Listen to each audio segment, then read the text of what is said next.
and then Don Hinkleman, who's at Sapporo Gakuin University. And they're each going to talk about how they got into this and their role in it. But first, I'd like to see how many people are either using MoodleReader or Moodle MReader. Okay, how many people are here for the first time to find out what it's about? All right, so we can proceed fairly quickly. I have here an introductory video that's less than 4 minutes long that explains the various features. I designed this because, as you can see here, we're asking for support of publishers, and this is a short screencast I made to send to Oxford to try to get them on board, and it finally did work, so now they're one of the sponsors of the site. So I'll start off by playing this, and I hope you can hear the sound, although I can always explain it. I don't hear any sound. You might have to turn on the sound at the bottom. That sounds good. This one.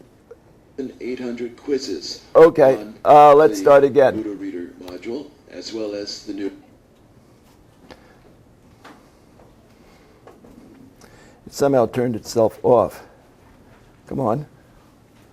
Of course, nothing works when you really want it to. It's one of the main rules of using technology in presentations. All right.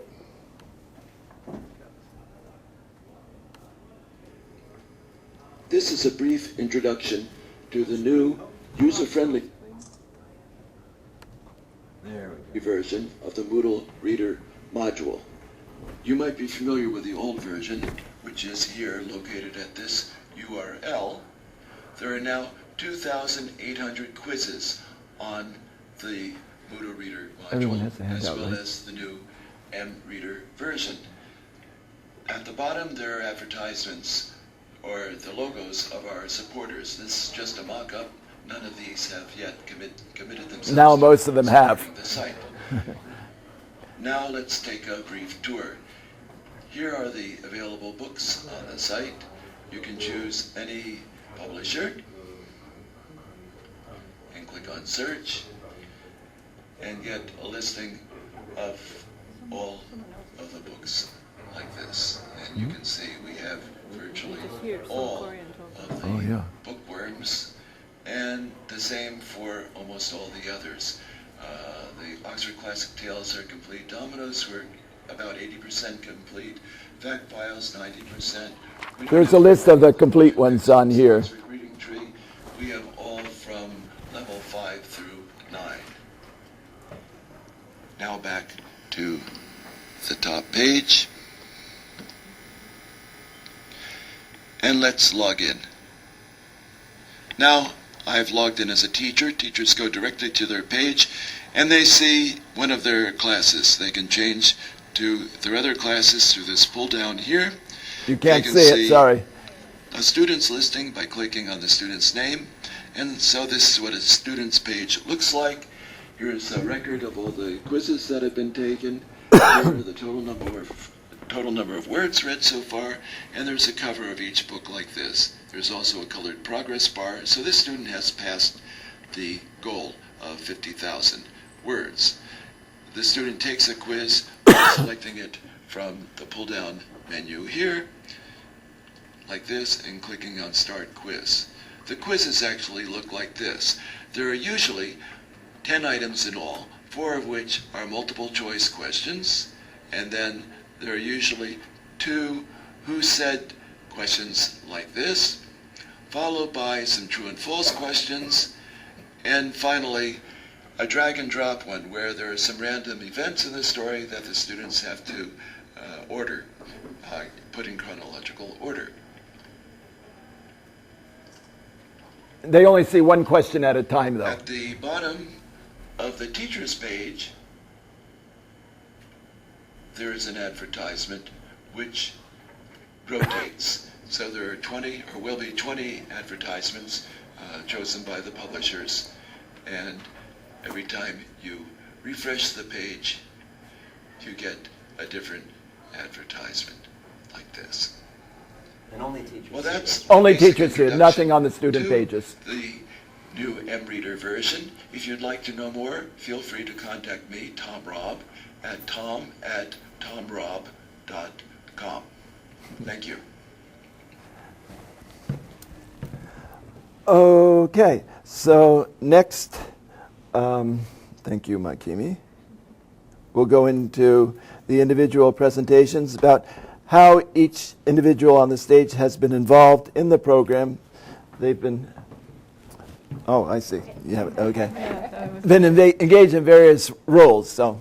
Okay, should I use the microphone? No, you need to use this, too. Ah. I'll clip that on you. And you have to stand by me because you got. Oh, I have to put it in my pocket. Oh, it actually can go just here. Oh, okay. Right. So I'm Amanda Gillis-Furutaka, and I've been working at Kyoto Sangyo Daigaku since 1993. So Tom had already started extensive reading when I joined the university. He started it in 1987. At that time, English majors only, and they were using an SRA reading laboratory kits in the classroom in class time. These are on sale over in the exhibit area, by the way. They're still going strong. In addition, they read popular teenage fiction from the USA out of class, and they wrote summaries in their notebooks. And the teacher checked the summaries in the class when the students were doing their SRA work. And then points were awarded according to the length and the level of difficulty of the book, and the students had a target number of points they had to reach. In 2000, we introduced a new curriculum, and we added outside reading. We didn't call it extensive reading because it was done out of class, and it was for the first 2 years for English majors. We added graded readers to the book collection, and the library agreed to keep the books in the reserved section of the library. And we could also added books with CDs from 2006, which were borrowed from the LL, Language Laboratory Centre. The books at that time were our original collection of American junior fiction with some British junior fiction added, and then graded readers. And we've gradually been building up and building up. So we've got these different publishers and kinds of series. This is not an exhaustive list.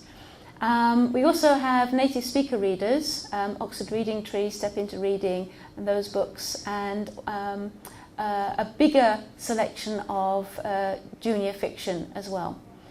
So the levels now range from starter level, 75 head words, foundation series, right through to CFR C1, advanced level, 2,600 words, head words.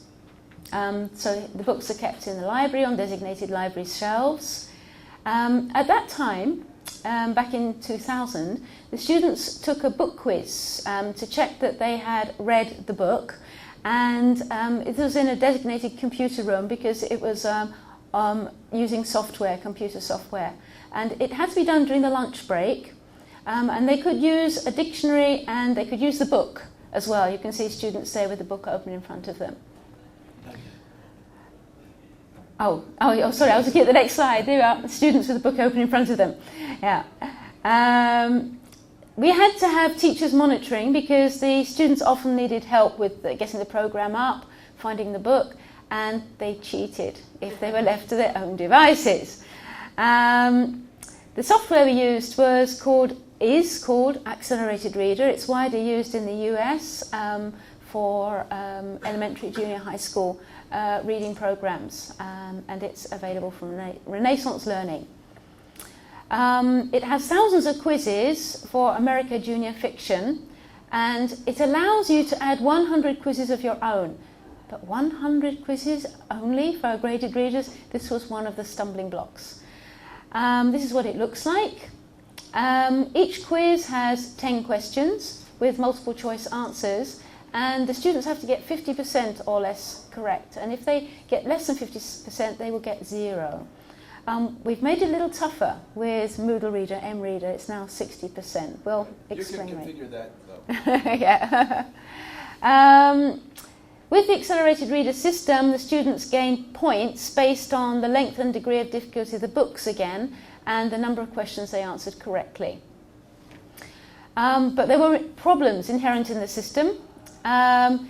We couldn't control when the students did the reading, and there was naturally a rush before the deadlines, people trying to cram it in.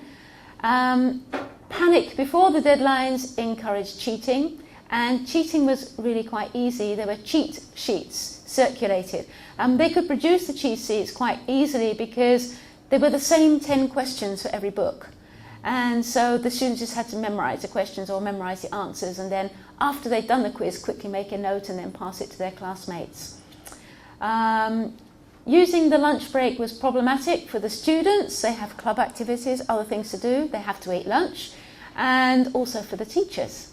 And so it wasn't popular.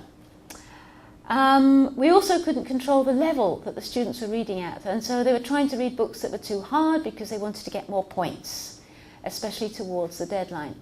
And we weren't able to help them progress from lower to higher level. And the biggest problem for us was we couldn't add more than 100 graded readers to the collection because we only had 100 quizzes available that we could write. So Tom got to work. We did keep some old things. The computer quizzes we kept because a big majority, 70% of students, said that they thought it was a good idea to take the computer quiz. One typical example, we can check whether we understood the book. So there's a feeling of satisfaction, confirmation of their comprehension. We kept the targets and the deadlines, because students will tell us you won't read them if you don't have to. And to tell the truth, I don't like reading books. If I don't have a chance, I don't read English books. We also kept allowing the students to use the book and a dictionary while taking the quiz, because we don't want it to be a memory quiz, we don't want it to be a comprehension quiz. We want it to check that they have just read the book. And we kept the time limit for taking a quiz because... That's new. Well, no. Well, there was a lunch break. Yeah, well, They had 20 minutes in the lunch break. Yeah, the lunch break was the time limit. They had 20 minutes. They now have 15 minutes, and it's not long enough. If they haven't read the book, they can't possibly do the quiz and read the book at the same time. We improved made some improvements with MoodleReader. We were able to control the frequency of the quiz taking. The students can take a quiz any time of day or night, which really suits the student lifestyle. And cheating can be detected, and we also introduced randomized questions, making cheating harder. Just to demonstrate when the students want to take the quizzes, Moodle can record what time of day the students took the quizzes. The numbers along the bottom represent 1 o'clock, 2 o'clock, 3 o'clock, 4 o'clock. So there's quite a lot taking them at 1 a.m. in the morning, none of them in the morning, and then sort of a peak in the late afternoon, and then again at midnight. So taking them any time that they want to really suits the students better. Other improvements. We can control the student reading level through progression built into the system. And the evaluation system was changed from points per book read to the number of words read, because obviously some books are longer than others. And the pass mark was changed from 50 to 60 because we wanted to make the quizzes a check of comprehension. It's not a check of comprehension, a check of having read the book. The other big advantage is that teachers with Moodle can access the data and keep track of their students' progress. There's no way to do that with Accelerated Reader. And there was a limitless number of quizzes that could be generated. Makimi. Oh, you're going to need this.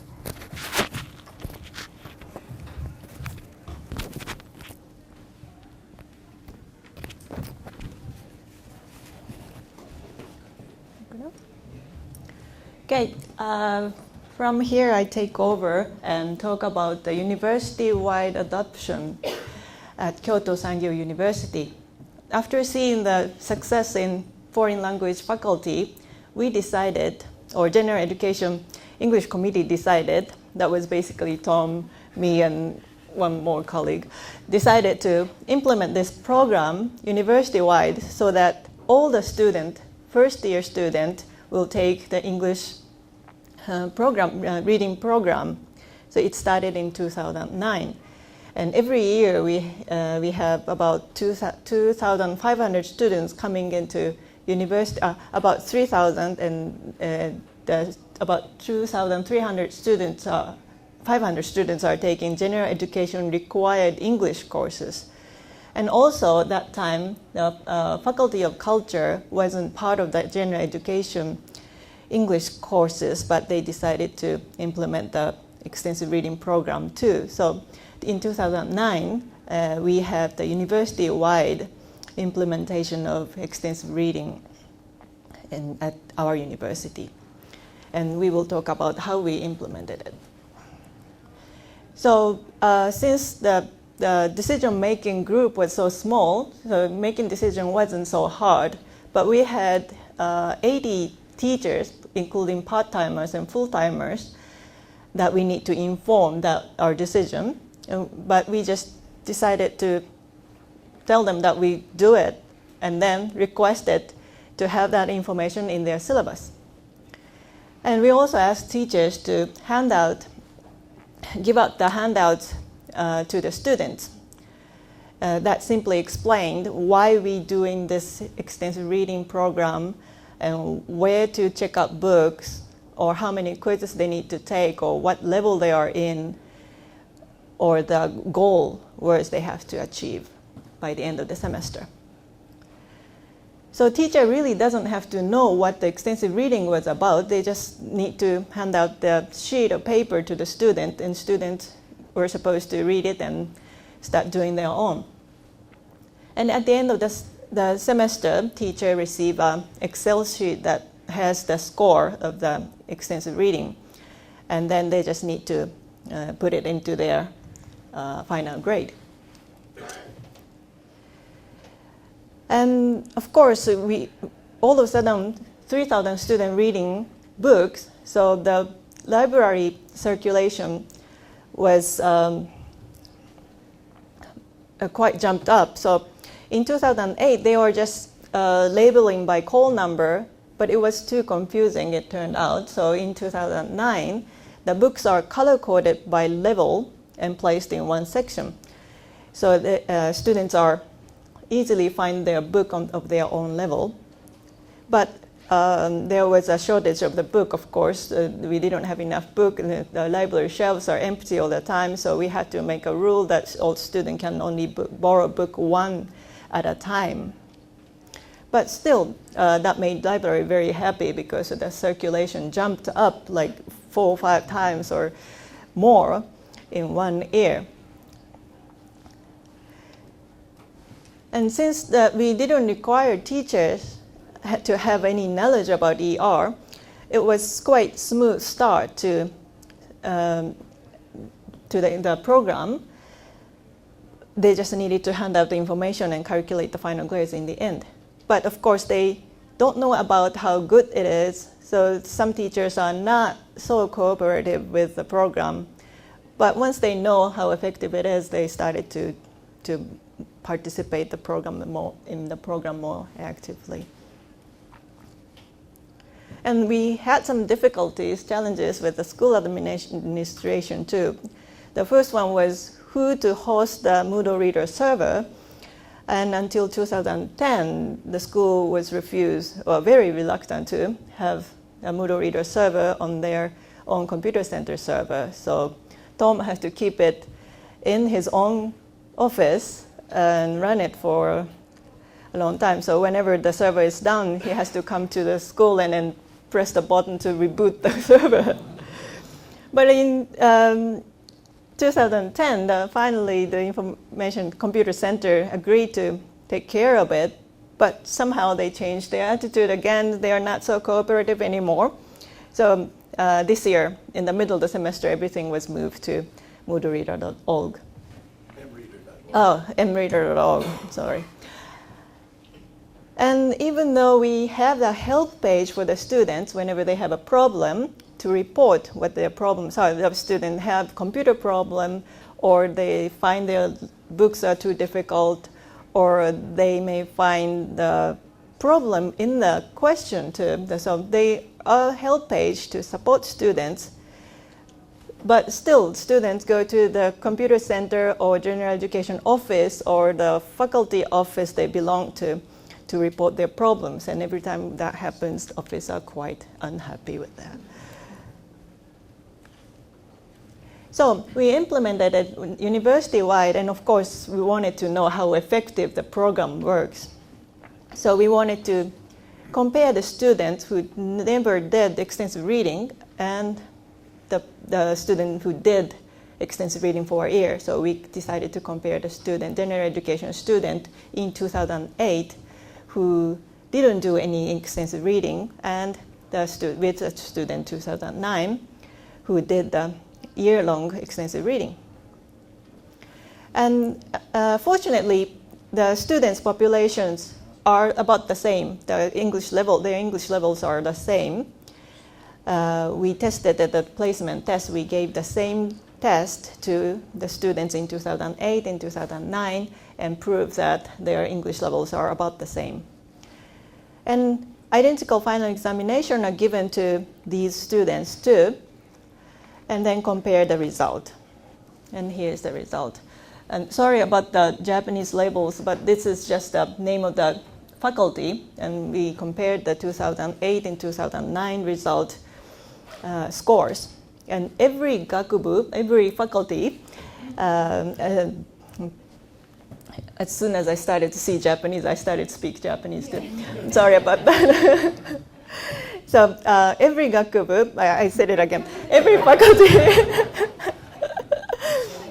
In 2008, result is in blue, and 2009 result is in red.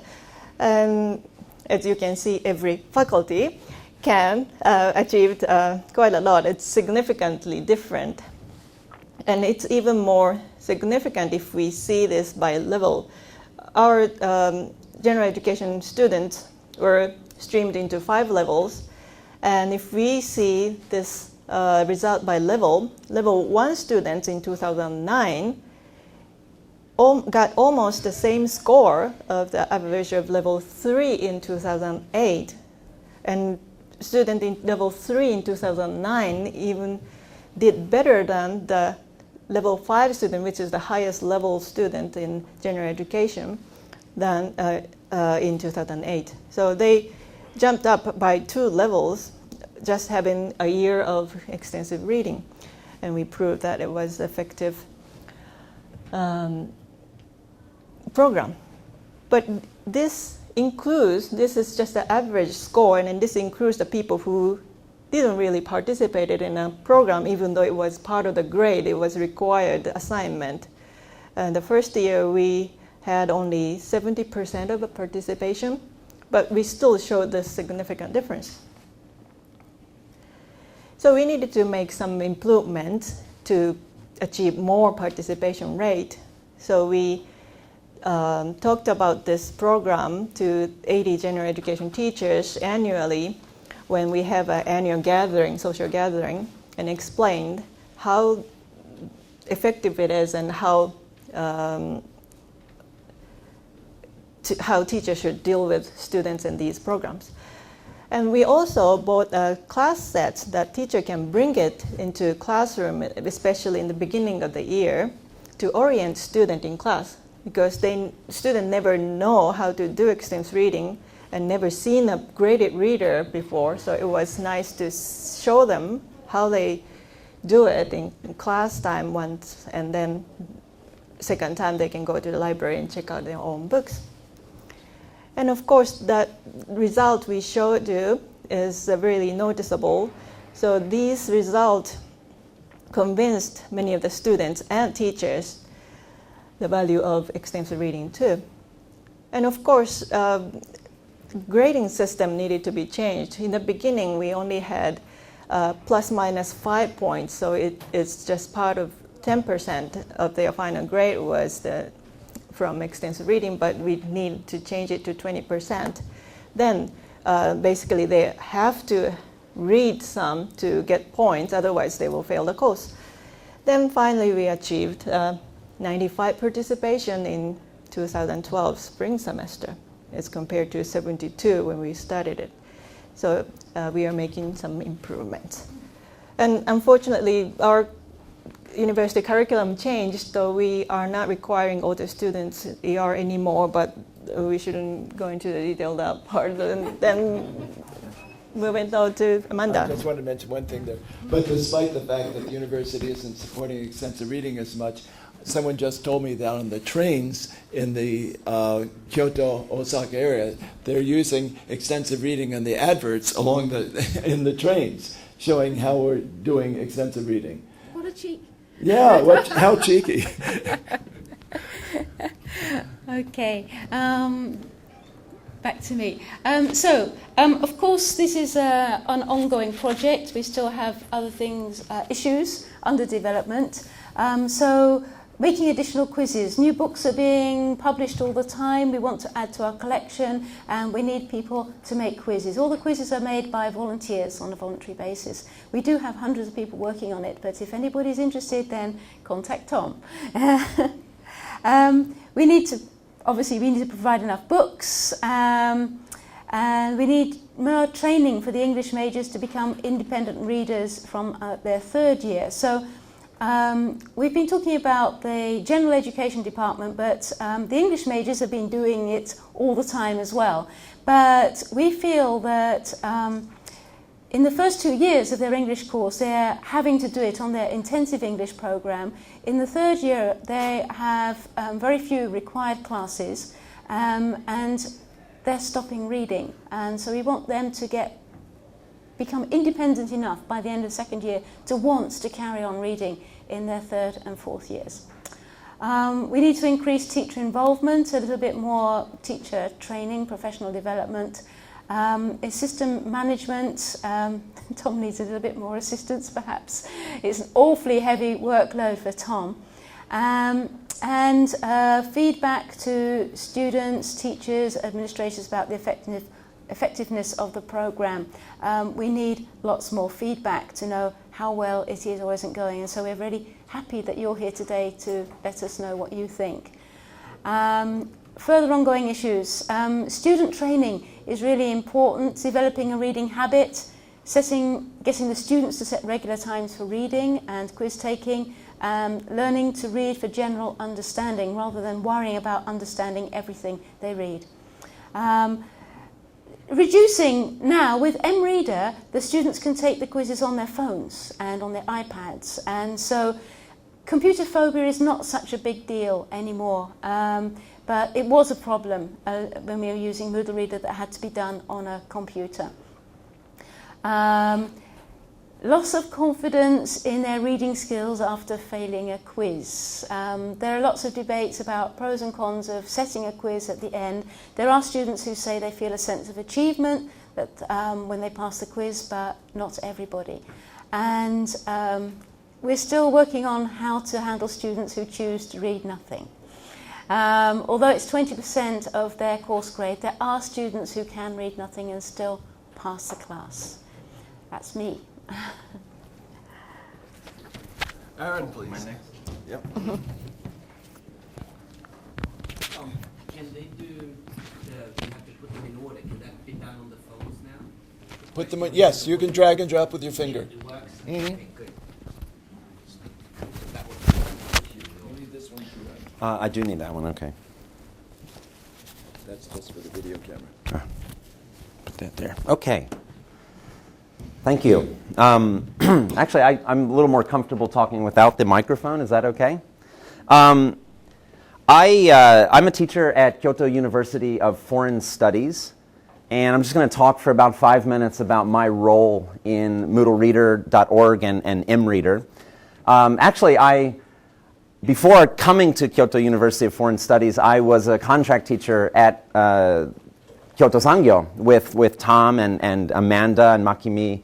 And I sort of witnessed I was there to sort of witness the birth of MoodleReader. I remember sitting in the lunchroom and Tom and Matthew and Amanda looking at their watch, having to rush out of the lunchroom to go and administer the quizzes to students in the computer room. And gradually being around Tom and seeing what he was doing with building MoodleReader.org, I took an interest in the software. And then several years later, around the fall of 2010, so this is about 3 years ago, I started a new position at Kyoto University of Foreign Studies, and it turned out that my very first day on campus, I saw this beautiful, extensive reading room, and it was labeled, and all the books were inside, and I went in there, and I was like, wow, this is great. Who made this thing? And I was told that Shimomura sensei, Professor Shimomura, was behind the development of this. He turned out to be the head librarian. So I went to Shimomura sensei and I said, wow, great job. That's a wonderful, extensive reading room. And he looked at me and he was very sad and pained. And he said, yeah, but nobody uses it. There's like no checkouts at all. And I said, why not? And he says, well, like I built it and no one's coming to it, and the teachers aren't using it. And I said, well, and I said, why not? And he says, well, there's no program here. There's no, it's just, I was hoping teachers would use it. And so I said, well, why don't you like get them onto MoodleReader? And he said, what's that? And that was the beginning of a 3-year development of a pretty large, extensive reading program. I started out with a very small pilot using MoodleReader for the first time 3 years ago. Now the program has successfully grown. It spans 4 departments. We've got about somewhere between 40 and 50 teachers using it, and about 1,800 students or so are now logging onto the system and reading, and millions of words are being read. And so I have a very I just love what MoodleReader has done for our university and for our students in our department. And so my main role at the university is that of not only a teacher who facilitates extensive reading in the classroom, but also the main administrator for MoodleReader at our university. So I'm intimately involved with it. Every day I'm logged on to it. I'm looking for any problems that need to be addressed. I train our teachers how to use it. I troubleshoot. I'm just at the center of all of that at my institution. Now, that's one thing that I do. Another role that I have in MoodleReader is basically a helper, like Tom's helper. I help Tom with a lot of things. My help. Yeah, and so I got a list of things that I do. I mean, one thing is I have learned how to write quizzes, and I've been trying to get teachers at our school to write quizzes, not only to increase the size of our library for books that don't already have quizzes, but also to contribute something to the MoodleReader website for other teachers. And that's like pulling teeth from a horse. I've never pulled teeth from a horse, but it's really, really difficult to get teachers to do it because they've got a million other things to do. So one thing is writing quizzes, and I also help with the technical aspect of it. I know how to upload quizzes. Tom's taught me how to do that. I've learned how to get into the database and make adjustments to quizzes. So I do help out with the technical side of quiz writing and uploading quizzes and fixing problems with quizzes. What else do I do? Troubleshooting. Also, there are 2 main Google documents, 2 documents that the MoodleReader and MReader organization maintains that are on Google Docs for people to view. And one is like basically a database of all extensive reading books that are out there. And people can log in and they can see which books have quizzes, which books need quizzes. And the yeah. ERF, with Ken raise her hand, he has the official one that has even more data than ours does. So it's more targeted. Yeah. Good. And then there's another one, any updates that are made. I'm also involved in dealing with that. So that's basically it. I use MoodleReader all the time. I'm now switching over to MReader, our university, and we're going to migrate, before 2014. And and I help with Tom whatever he needs. So yeah. Oh wow. Yeah. That's a little dangerous to say. Well. Anyway, but that's my role. So yeah. Aaron, you didn't mention the little charity function you were doing with. I didn't mention it because it didn't unfold. What Tom is talking about is we had a plan at our university to marry. We tried to do it. The student word counts, the successful completion of word counts, to raising money for charities, especially involving education in other countries. It's still a plan that we have, and it got going and then it was cut down from a high level, so I didn't mention it for that reason, but Okay. maybe a future project. So, thanks. Oh, sorry. Didn't realize I even had it. Yeah. There you go. Thanks very much. Who else here? Sept, you've been making quizzes, and your grad students have been making quizzes. Anyone else here? No. Thank you.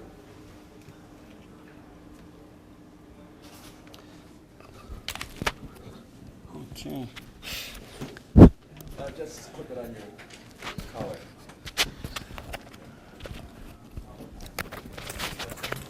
Yeah.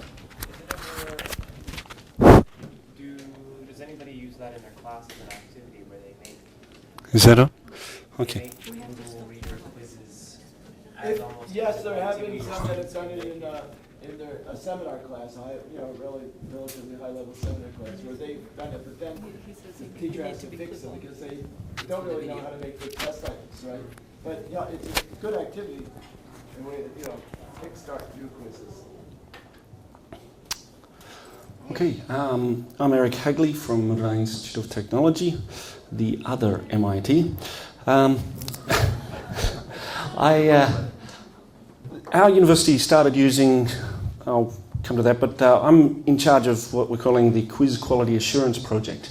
And basically what Amanda introduced earlier, it basically covers here, but some of the things she didn't mention was how those quizzes were created.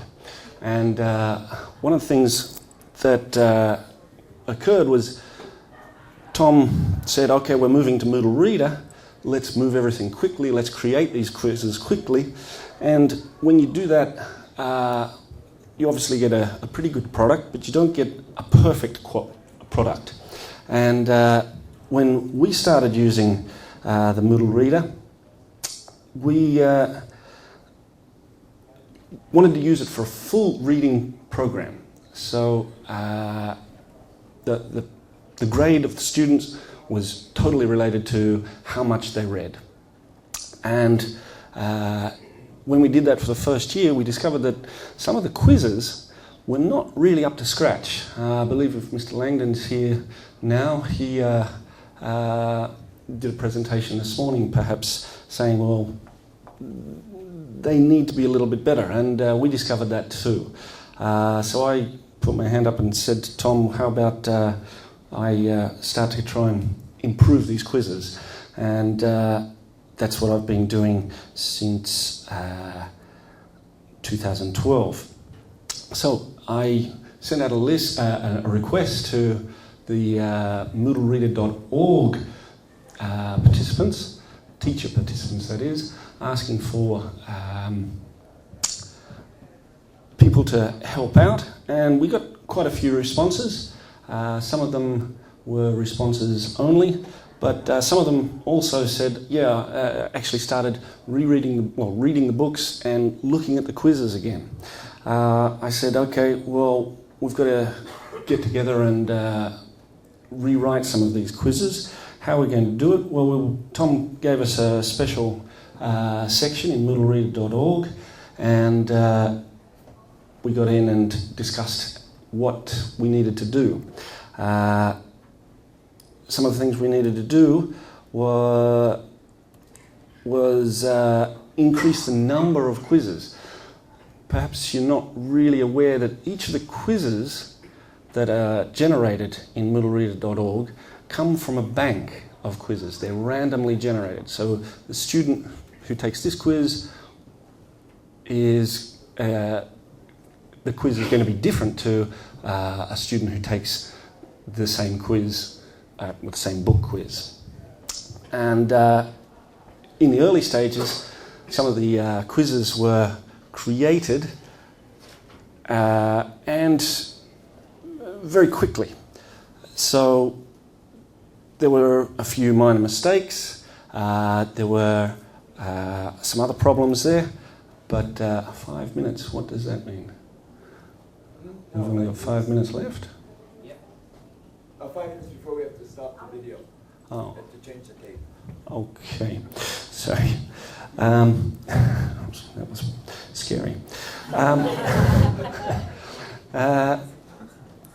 So we got in and created a wiki, which everyone in this particular course could edit, put up all the books that were there, and I put down, okay, here, sometimes the title was a little bit off, whether there was a "the" at the beginning or not a "the" at the beginning. So did you require a title change? How many quizzes were there before and after you've done the quiz quality assurance project? How many quizzes, multiple choice questions there were after? And it goes through the who said questions, the true and false questions, quiz ordering question, and whether the check was complete. Sometimes the word counts were a little bit off, so was there a requirement to change the word counts, and if anything else was required.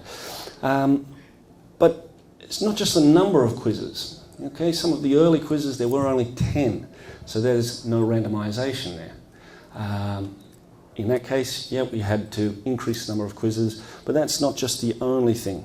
Then we wanted to edit and change some of those quizzes because they weren't quite up to the quality that we really wanted. So some of the questions that were too difficult, okay, we wanted to check those, increase the number of questions, correct any grammar and spelling mistakes, find quiz questions with any coding issues. Sometimes the question would come up and there would be either no answers or some of the answers were not showing up properly. So let's have a look at a question here. This was one of the early questions. Okay, and this is for a very simple book. This is from a level 0 book, I do believe. And this book was written totally in the present tense.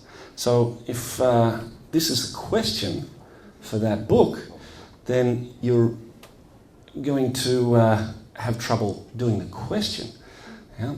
So this was before the quiz quality people got in.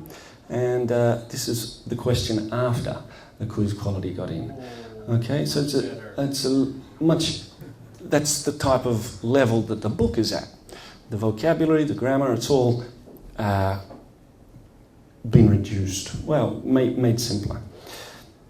Okay, what have I done there?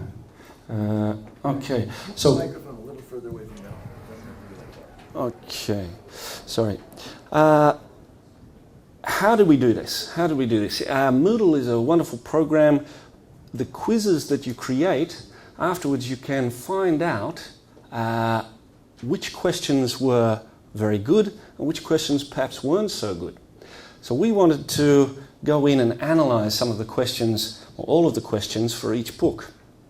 And particularly the questions that were failing a lot of students. Okay? We want questions, not comprehension questions, not vocabulary questions. We just want to check, have they read the book?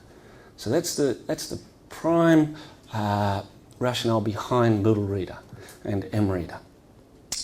So you can see the top one up here. Yeah, you've got a true-false question. The one in blue is actually the correct answer, but 53% of the students were clicking false. So we've got a strange question there. That tells us that's a really strange question. Okay, and there's some other examples there. So that's the kind of statistics that MoodleReader will let you have a look at. So you can then find particular books that the whole quiz is not being completed very well. Yeah, only 47% of students taking this quiz passed it. That is a very difficult quiz. Okay, so that is another one. Okay, we've got to go in and we've got to change that. And that's what we've been doing, going through, checking and improving the quality of the quizzes. So don't have too much time. Just going to quickly go through. As you can see, some of these others, the fail rate. If the fail rate is too high, it's not a good quiz. We want those fail rates to be, the fail rates we want low, we want the pass rates high. And you can see the different books there and the number of passes and fails. Even the multiple choice questions, the statistical analysis will show us, okay, which questions are performing well. Performing well in this case means, okay, students know that this is the correct answer. If they've read the book, it's plain and simple. It's very, very clear that that is the correct answer. And that's all we want. This is another example of the before and after. And you can see that the question was a little bit simpler. Sorry, I quickly passed over that one. But the future, well, people are asking for volunteers to help write quizzes. I'm asking for volunteers to help me improve those quizzes. And I think that's kind of even more important. So before you contact them, contact me, please. And if you can help, please contact me. That's my email address. I think MoodleReader.org, MReader, they're absolutely wonderful resources.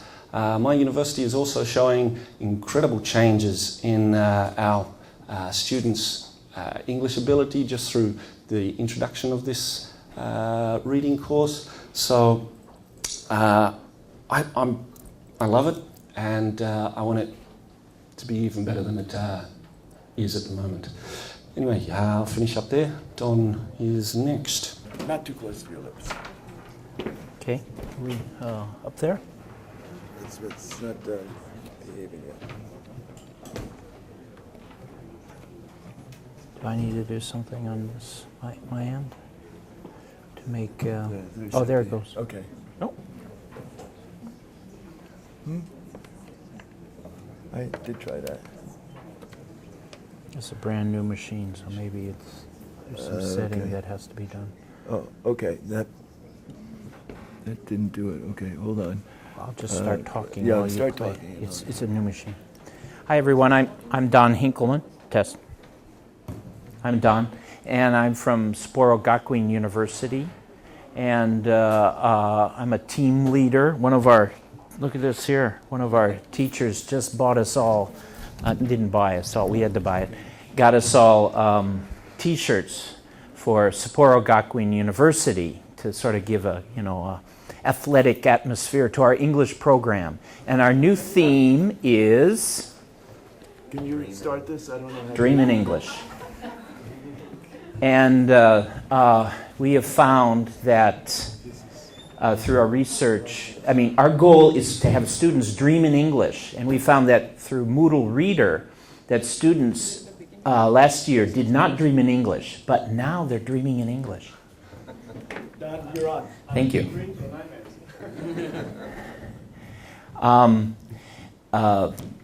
I wish I could prove that, but actually, I do believe that part of the MoodleReader and extensive reading allows students to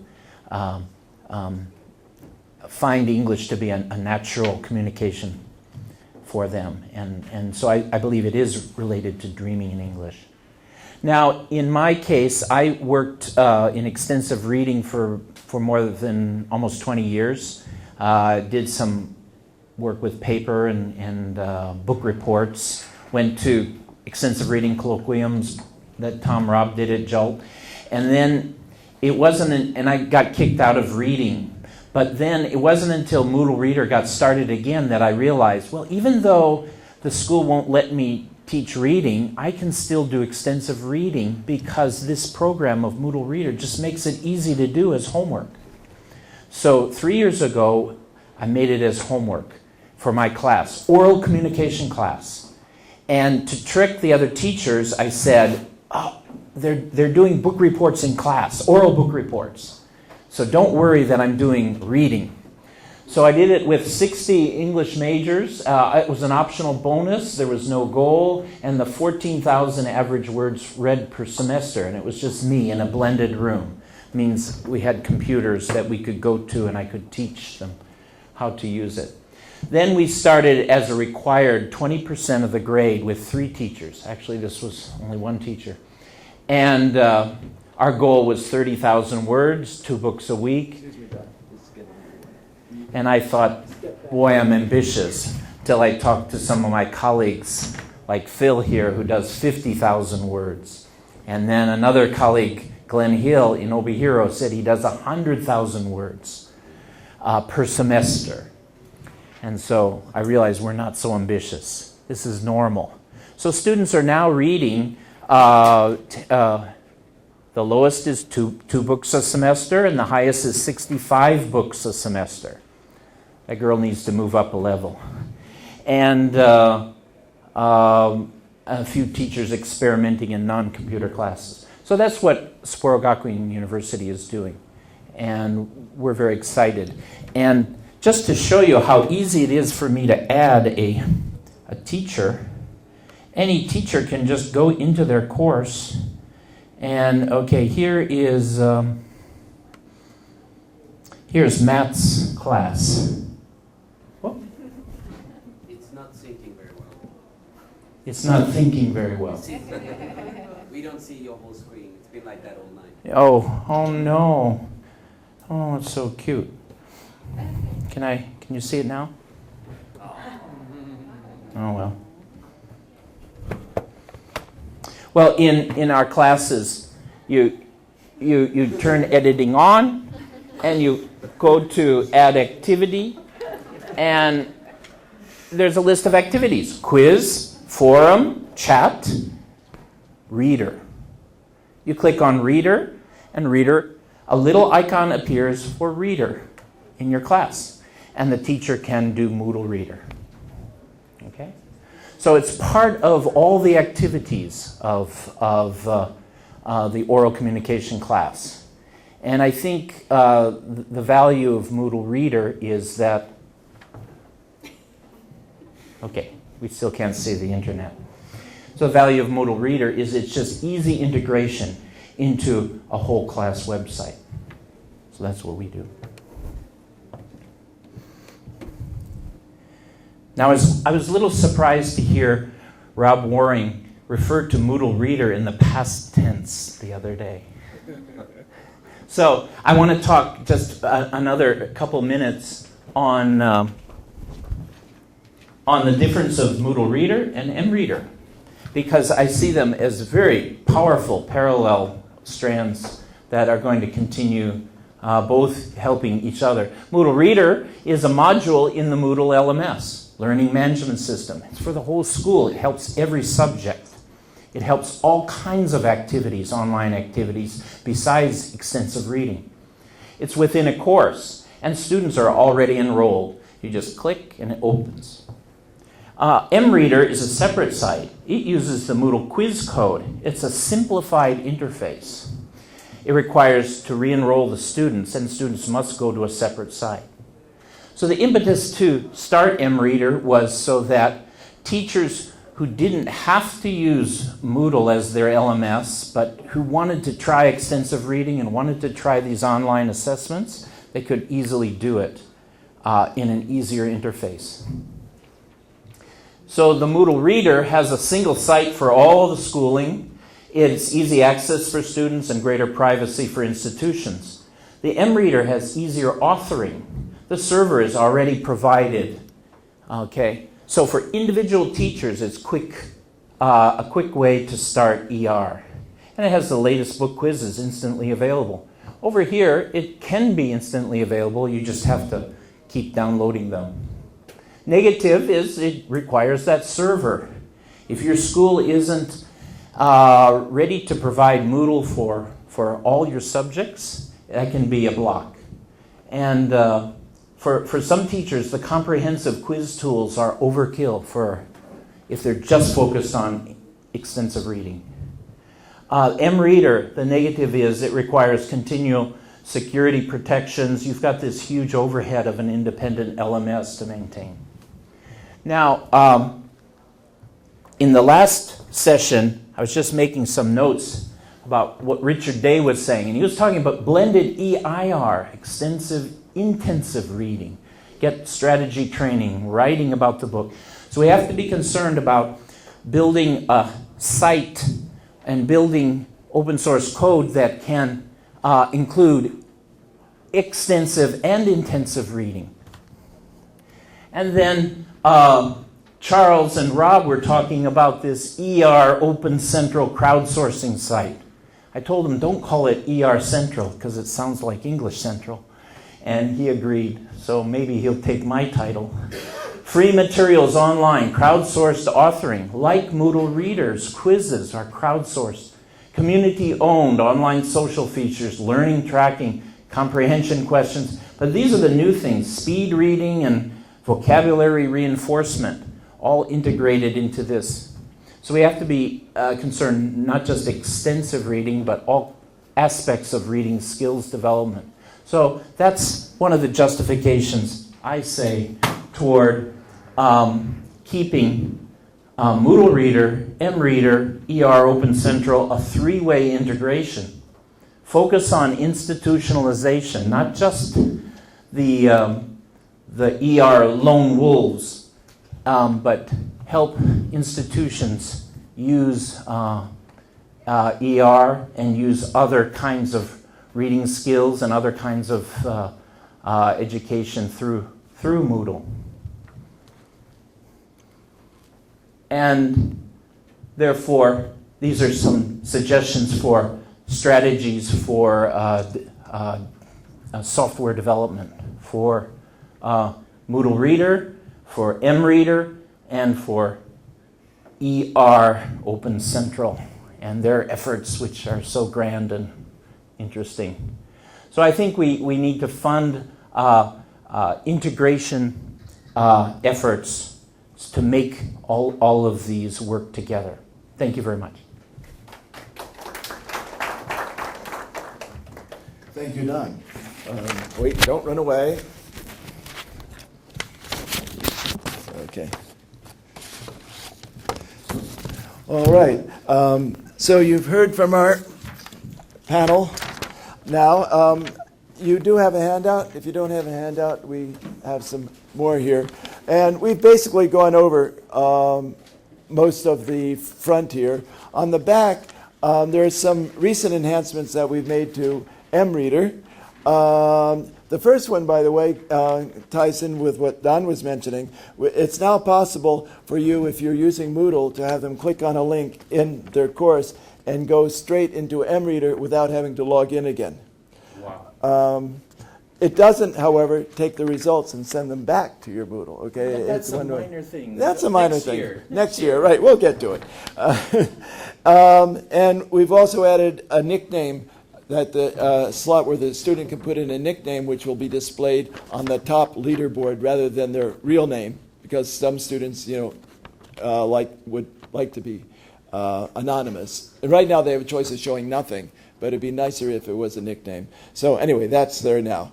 And also, you can choose if you want to show just some of the books, the ones exactly that are in your library. You can go into the list of quizzes and just choose those, and you can even adjust the levels to the same leveling system that you're using at your own school. So you aren't stuck with the Kyoto level system if you don't like it, or if it doesn't match the way they're shelved on your library, in your library. Variable time delays. Originally, MoodleReader just had one time, say 15. No. I'm talking about the time delay between being able to take a quiz, and we had it set at 24 hours or 48 hours or sometimes 3 days, depending on where we were in the term. Okay, we tried to let them take lots of quizzes at the beginning of the term, but we made it longer towards the end of the term so that a student actually had to plan the reading rather than try to rush at the end. But then we realized that if it's a short book, they actually have to read the books more frequently. Otherwise, they can't even reach the goal because there are very few words in a book. So now you can even make it 6 hours for level 0 and 1 and 24 hours for other levels. You can divide into 3 different categories. Percent correct data is included in XLL reports. I'm not in favor of this, but we don't want either the students or the teachers to be worried about what percent teachers got on the quizzes, because it's just supposed to be a measure of whether they passed or failed. They aren't made to give a precise measurement of how well they did. If they got above 60%, fine. That's all we need to know. We don't want the students to feel that they have to get 100% because then they start reading slower and more carefully, and that's not the purpose of extensive reading. Yes, Phil? The one thing I like about the percent, though, is that if somebody's getting, say, just barely 60%, and somebody else is getting consistently 80, 90%, that person needs to go up a level, and I know that. Right. And I can tell by that percent, Right. which helps Yeah. me. So good coaching. To repeat for the video, Phil says that by looking at the percents, he can see who is always passing at a high level, and therefore they need to be promoted to a higher level without having to wait through 8 or 10 books, whatever it's set at, to be promoted. Also, you can see if students are just trying to randomly take quizzes. If every single quiz they've taken, it's 0 or 20% or something, versus somebody who's getting in the high 50s every time and just narrowly missing it. In which case, you might want to just lower them one level, and then they'll be passing the quizzes. So anyway, yes, it is good if it's used that way. I had one teacher, though, was trying to record every single percent in her grade book. Okay, and I said, that's not the way it's supposed to be. Anyway, she stopped.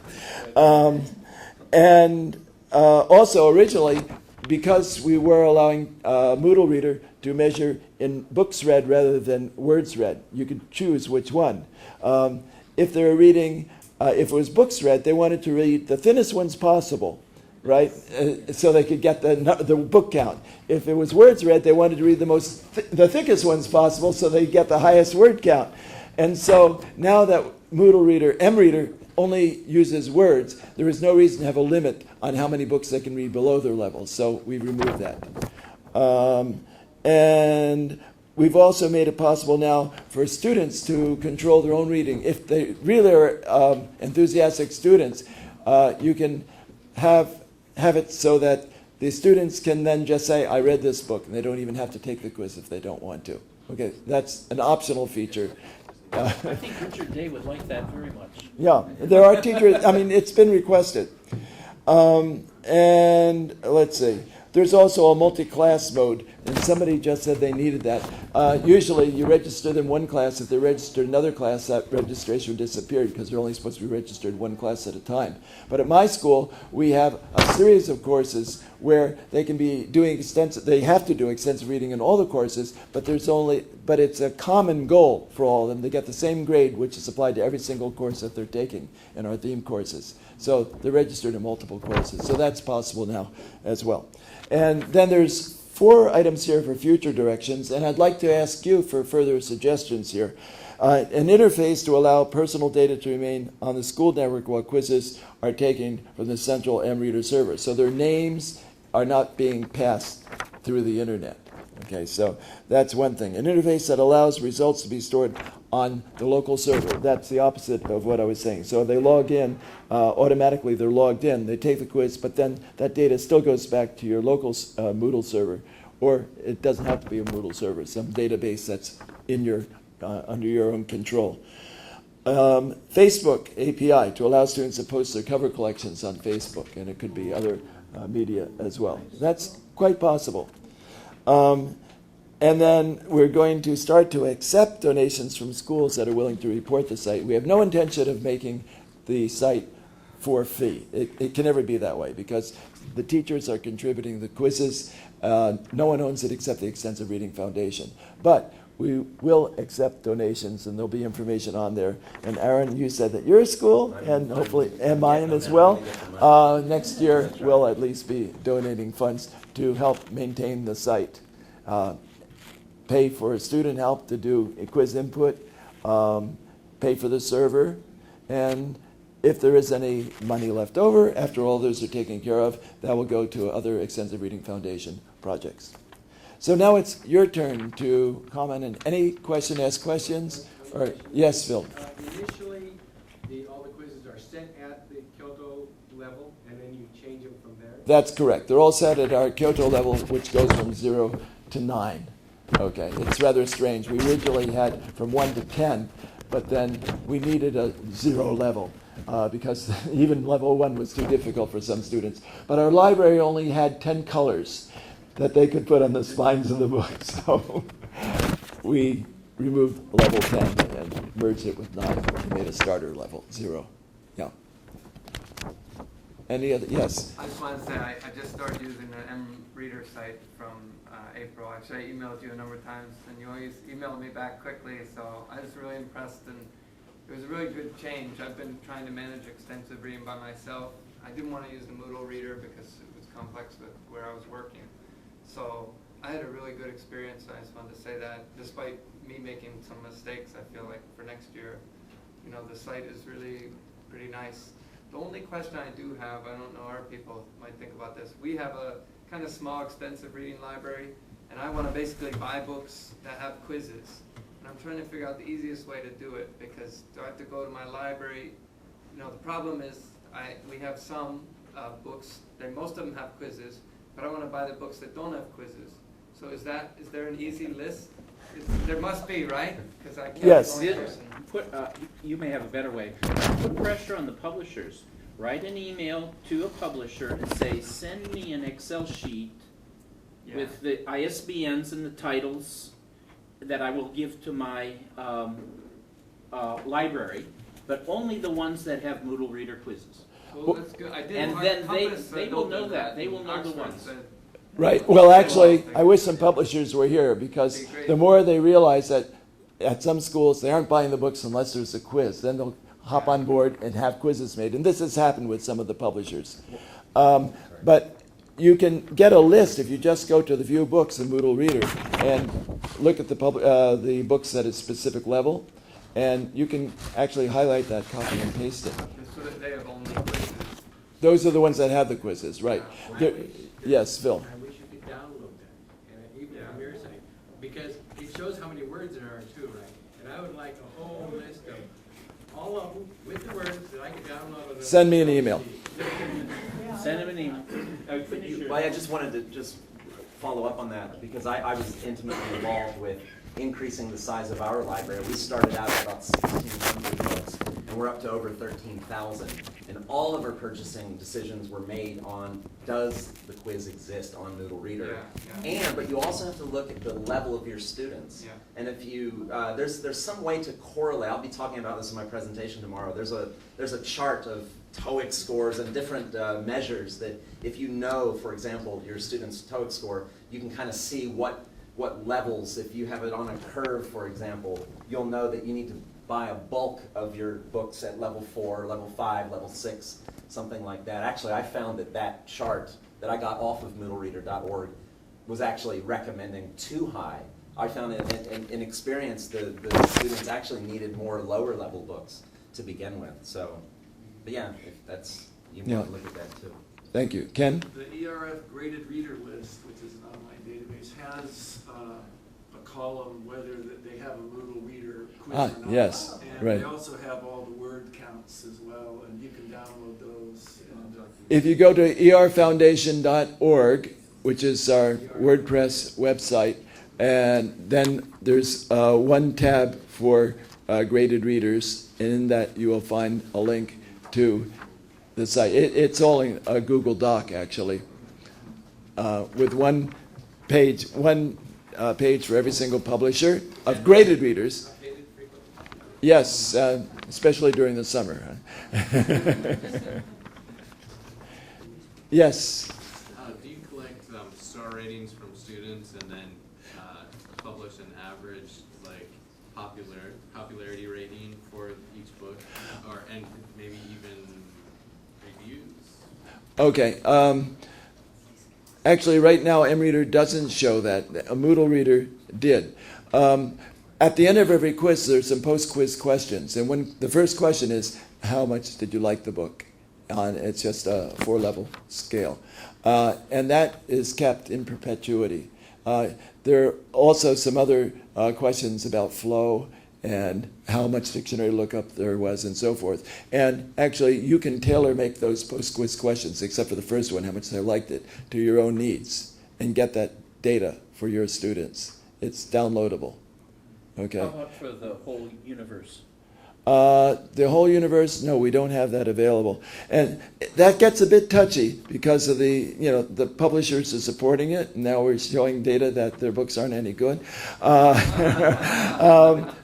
But anyway, no, but you're right, we should show that. How about Truth is always good. Sorry, Yeah. you can also order them.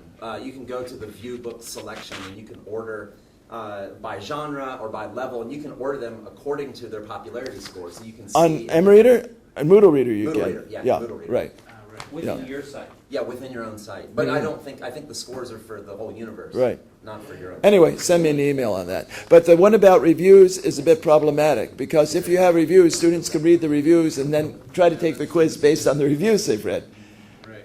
But even as, So I was thinking of something like a Twitter thing where you could only write 150 characters or something, but still, there's that sort of a problem.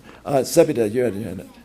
Thank you. I just wanted to know if there's any system for grading the books or leveling the books that are not within the publisher series. Like we have some material written in English in Iran, but I don't know how to level them. Eyeballing, feel. What you said before, I feel it's a little bit Well, there's no objective way because you don't know how many headwords there are, and it's probably going to be off if it wasn't designed for second language learners anyway. When we were doing it, doing the initial leveling, we used Rob Waring's headword count, but that didn't really match because books with the same headword from different publishers actually had very different levels of difficulty. And so we also used something that's available based on Japanese readers, which is called the Yomiyasusa scale, which is how easy it was to rate, where he has human raters saying on a scale from 0 to 10, where is this? And then he has a little, he being Akio Furukawa, who didn't come, who's the one that has the Juku, the school in Tokyo that was being mentioned this morning. Yes. 10 classrooms with 20,000 books in each classroom, and he's an expert on it. Anyway, so we used that as well, plus just putting books side by side and looking at them and eyeballing, and then we decided where them go. So there is no really good way. Another way, though, is try it on some students that are at this level with graded readers and see how well they do. But yeah, there's nothing systematic. Fry readability indexes and Lexile, so forth, just don't work. Amanda. Oh, yes. Thank you. And Amanda. Yeah, right. Thank you. So, yeah, please go to the colloquium tomorrow. Yes. The thing with the ER Open Central, AR Central, do you see them saying that MReader is going to stay its own site, or do you see kind of merging to become... Well, MReader will stay its own site, but we're going to try to work out some sort of interface. So using the quizzes on English, not English Central, ER Central, it'll be transparent to users there. They won't know that they're going to MReader. It'll go both ways, too. Right? Oh, right. That's new to me, but you're right. If there are quizzes on there or reading material which has quizzes, yeah, then they should go the other way. This is an important issue because it wasn't clear when Rob was talking. It was sort of like, oh, Tom said we could have all their stuff. And I said, whoa, wait a minute, I helped make some of that stuff. And but if it's going both ways, if they're also contributing some of their crowdsourced authoring that MReader and MoodleReader. Well, it's not a competition in a sense. I mean, there you're going to have some profit bearing activities on there, or whatever you want to functions on there to help maintain the site. But that will be free anyway on their site. Yeah. So it doesn't really matter to me where they're taking the quizzes. We'll be able to track it. We'll have the data from it. They just won't be accessing it directly at MReader. But if they have additional material, we should have the quizzes on MReader. I agree. Yeah, and the one worry I have is on the ER Central site, they will have the ability of students to have accounts and log in and so forth. But we don't want individual students accessing MReader because one person could get 10 email addresses, take the same quiz 10 times, and then when he's happy, he knows how to pass it, then log in officially with the real one and take the quiz, okay? They could also mine the data and publish it. And so there'd be a MoodleReader out there or something that have all the quiz answers. So we're trying to keep it very secure by having only classes that are supervised being able to access the quizzes. That makes sense, I hope. Yes? From a culture where there's a lot of confusion, yeah, I agree, because especially we've gone 100% iPad. It's so easy to screenshot. And we save it and we send the screenshots to somebody else. So when they take MoodleReader in my MReader in my class, they have to go into Access.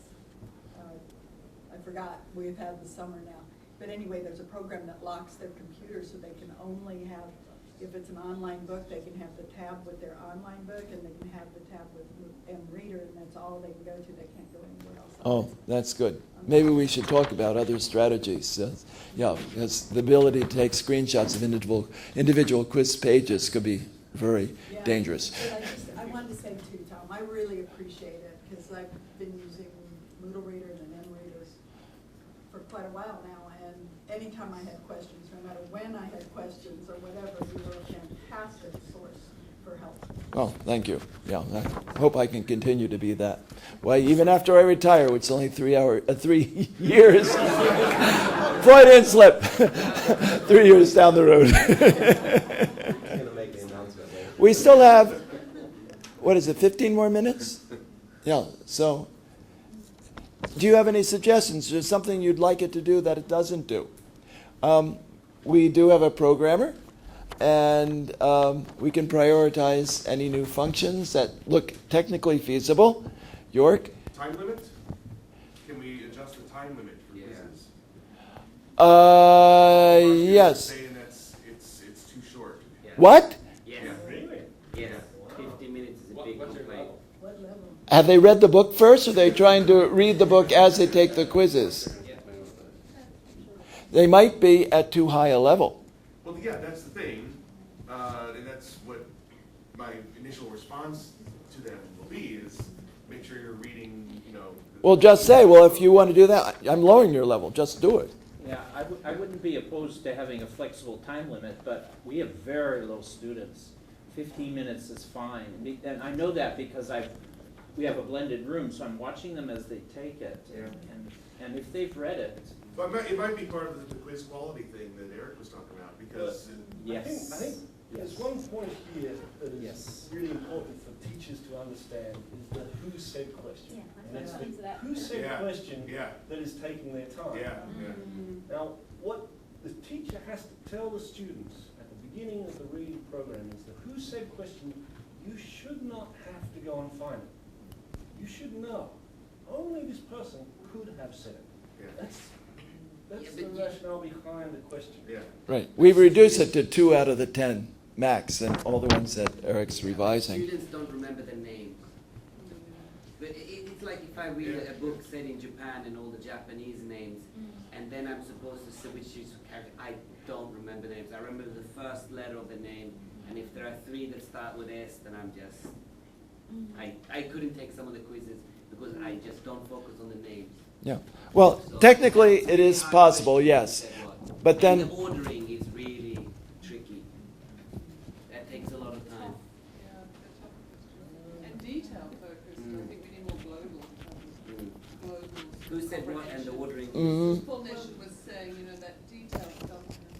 Once the student learns, this is the type of question I've got to answer, it slows their reading down. So they focus much more on detail in their next books instead of keeping that speed up. Yeah. But I have a different side of it. With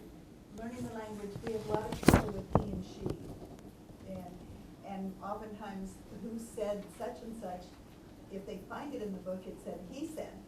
So then they have to go back and find who he was. I think it's fantastic because it causes them to focus, to learn how to pay attention to he, she, and connect it with a person. Otherwise, they've read the whole book, and he did this, but they have no idea who he was all the way through the book. So for us, it's been a big success to have that, and I tell them ahead of time that these are the type of questions you're going to have. And, you know, if they struggle with the book, usually because we're lower levels, I have them read it twice before they take it. And one girl was having lots of problems on a quiz, and I couldn't figure out why because I thought she was reading. And so I sat down with her and watched her, and the process she did through the book was fantastic. She knew exactly where something was. She just wasn't sure of the answer, so she went to that spot, then she moved to another. And she passed it when I was sitting there, so I think part of it was just she wasn't focusing like she would. Because I was there, she focused. Yeah. Mm-hmm. Vicky, by the way, is in the UAE, so it's a very different culture than many of us here. Questions are not above the level of the thing that you're reading. Well, that's Eric's job. Right. The global comprehension questions is a bit difficult because we aren't supposed to be measuring comprehension per se because we just want to see if they read the book, right? What is the best way to determine whether they've read the book? You could just Ask them and get an honest answer. But, did you read the book? I mean, yeah, you could do the yes, no, and did you read the book? But I mean, the who said is one way, right? And the ordering, and what other? We have multiple choice and true false. That's all we have. Right, but I mean, global questions are more comprehension. Yeah, but the So global you question avoid could that. be a multiple choice type of question if you wanted to have it. Right now, you're right, they are sort of discrete facts throughout the book rather than... Questions about major events, twists in the plot. Yeah, major events in the plot. Writ large. We could try to... Well, If they've read to the end and they know the sort of solution or conclusion of the story, that might. Or rather than having to put them in order, just say which of these events happened first, or which happened Well, yeah. last. Well, that's what the ordering is for, and they get partial credit, you know, as if they can put some of them in the right order. Oh, they do. Yeah, yeah, they do. It's still a challenge when we have very simplified books to create, you know, like at least 15 items on a book which is not more than 15 pages long, and all those pictures. And then on the other side, when we have longer books, the who said questions are really difficult because even when I read a book, I don't remember who said what. I remember the plot, I remember the general, you know, the main points of Yeah, the but they are story. supposed to be that only this character would have the motivation to say that sort of thing, right? Sometimes it's really tough, like when we only have 2 or 3 characters, creating a question like that. You're right. But then maybe you don't need a who said for that particular book. The criteria are flexible and they need to be matched to the content of the book and what's feasible.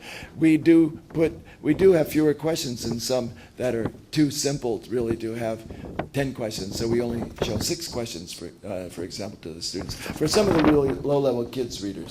Yes? No, I just wanted to comment on the who said type of question because Hillocks and Ludlow did a study in 1984 and they created a taxonomy.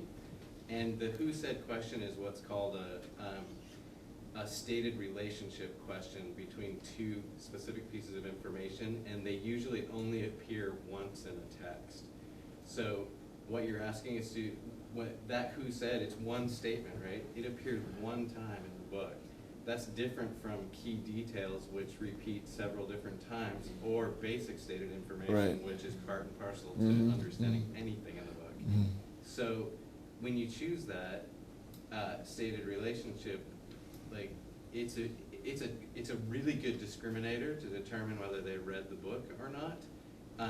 But if they've snoozed for that one paragraph, okay, Yeah. then it's going to be the most difficult question. Right. Well, the who said are supposed to be things that are typical of a specific character and his role in the book. In fact, I was thinking that it'd really be nice, if I could go back again, rather than having who said questions, who might have said this, where the questions are really, based on that character's motivation in the book.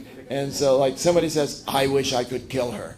Maybe he never said that explicitly in the book, but you know that there's only one person in the book who's aiming to kill somebody else. Something like that. And we could even implement that for quizzes in the future or ones that are getting reviewed, where it's who might have said this or thought this. Only the high-level books because who might have said is very complex grammar. It might be appropriate for the high-level books, Yeah. where there's so many possible instances. Who maybe said this? Yes. I was just going to say, maybe you've done this already, but since you have data from the quiz quality text, you can just see which question type is that students are choosing the incorrect answers the most often. Eric, have you Consider why. One point I didn't mention, and because the who said question is a closed question, Moodle does not actually give us data on that type of question. So it's a drop-down question. It's a drop box. We're not getting any data on the who said questions. Oh, really? What if you write it in multiple choice format? Not possible. If you write it in multiple choice format. Yeah, we could reformat them rather than pull down boxes. They could be just multiple choice. I think that's probably a better. Especially if we avoid ones that have who said this to who. The who said this to who, and I sort of regret having in there too. And it'd be nice if we could eliminate those and just have who said. Yes. Can you just explain the event ordering, and isn't it partial credit, or they get more points for that one? I don't really understand how much more points. Well, many more points it's they get, or how that out of, say, most quizzes have 18 points, which is then converted into a 100-point scale. And the ordering is 4 points of that usually. So that's about 20% of the total grade. And inside that, how many points they get depends on how many they have in the correct order relative to the one before and after it. So it's 0 through 4 points that they can get. Right. Okay. Right. If they get the first one wrong, is all the remaining No, wrong? no, it's it's based on order. relative to the It's really the one above it. Yeah. So, yeah, they get partial credit. 1 point for true false questions, 2 points for the multiple choice questions, 2 points for the who said questions. Again, 4 points for that ordering. Right. Anything else? Sorry, one more Yes. question. Would it be possible to include some, irrelevant research questions at the end of each quiz? Like if we are doing a motivation survey, would it be? You can put, for your own school on MReader, you can put as many post-quiz questions as you want. So, yeah, we're asking one now of everyone about flow. How much they thought, how much they knew they were studying as they got in the book, whether they completely forgot and so forth. Yeah, so you can put anything there you want. Not only for my own class, for the general population using the. You'd have to talk to the individual teachers for that. Right. Yeah. Mm-hmm. But it's possible. But it's possible, right.